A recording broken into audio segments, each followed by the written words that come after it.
I'm Jeanette Wong. Mr. Tony Burke, welcome to Rainbow TV. Wonderful to be back here. Yeah.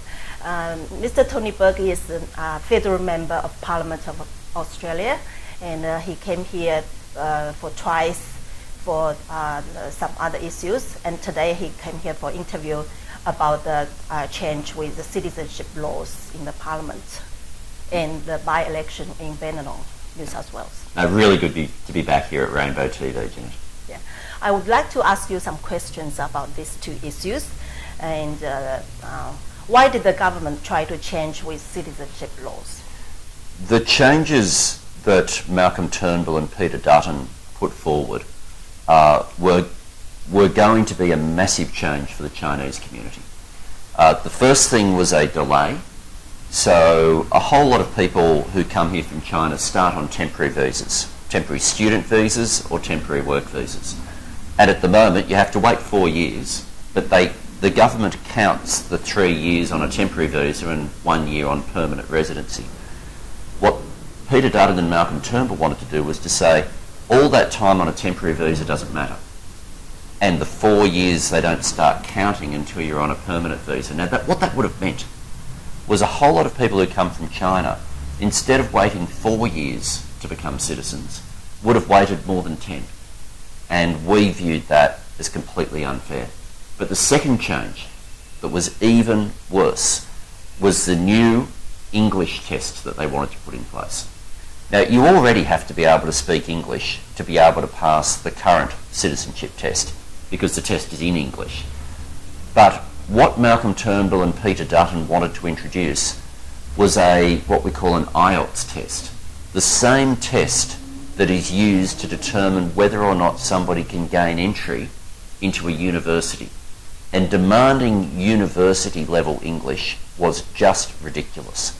And those two changes were going to make a very real difference as to whether people who come from China were ever going to be able to become Australian citizens. So that was the change, and unsurprisingly, Labor decided to fight against those changes very strongly and to fight for the right of people who've come here from China to be able to have a pathway to citizenship. Yeah, understand. What happened in the Parliament? Well, we had our position, and first of all we had the debate in the House of Representatives. Now, that debate, we had the vote. We could have won because the Liberal Party had a few people voting who it turns out weren't lawfully allowed to be in the Parliament. And John Alexander, who's one of those people, voted in favour of this legislation 3 times. So while we fought in the House of Representatives, we didn't win. But then we kept fighting when it got to the Senate. And thankfully, some of the minor parties voted with us. And in the Senate, this was defeated.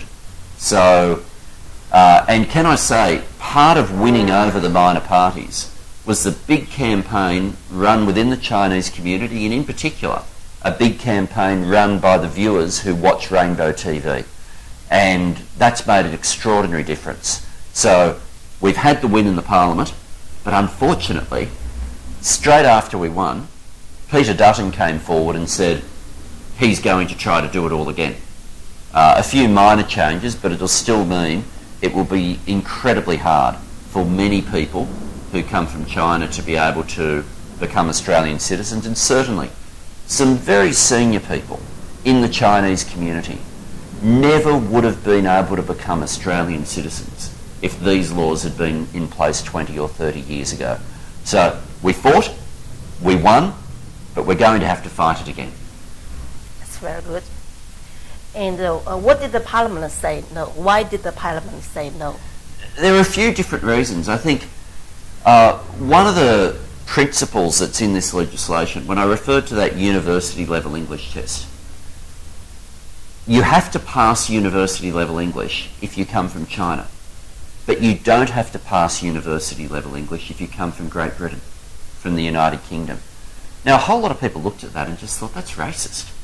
A whole lot of people looked at that and thought, how offensive is that to the Chinese community, that somebody who has citizenship of China would have to get university level English, but someone who has citizenship of the UK, like it appears, for example, a number of Liberal Party members have had, that they wouldn't have to have university level English.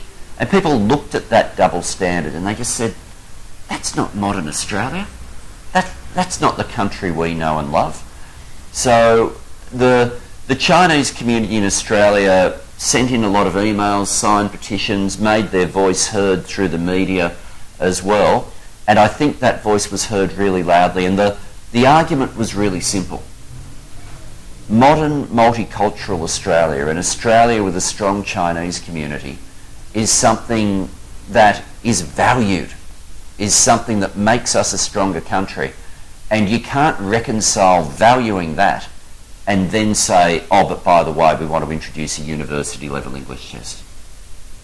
Will this affect the by-election in Bennelong between John Alexander and Christina Kennelly? I think it will.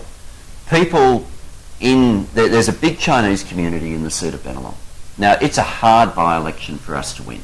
It's a very hard by-election for Labor to win. But the Chinese community, this is the first chance that they'll have to go to the ballot box and to say they believe these citizenship changes were wrong. Remember, John Alexander himself voted for these changes not once, not twice, but 3 times. 3 times he voted for these changes that would prevent a whole lot of members of the Chinese community in the future of ever being able to vote at all. So I think now is a real opportunity in a by-election that's very difficult for Labor to win, but a by-election where people can send a message and send a message loud and clear.